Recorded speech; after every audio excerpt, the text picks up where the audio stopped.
Hello, grand master மல்லிகார்ஜுமன் அன்பு வணக்கங்கள். இன்றைய சமையல் என்னென்னு பார்க்கலாமா? சாதம், கத்திரிக்காய் கறி, தக்காளி ரசம், ஈச்சம்பு ரசம், வெண்டைக்காய் சாம்பார் ப்ளஸ் பீட்ரூட் கறி, கலத்து பருப்பு, நெய், தயிர். என்ன சாப்பிட வரீங்களா? இன்னொரு வாட்டி பார்க்குறீங்களா?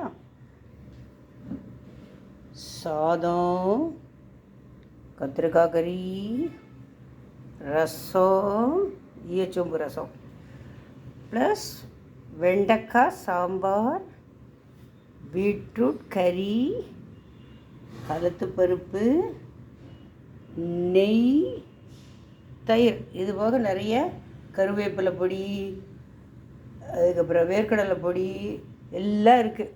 சாப்பிட வரீங்களா?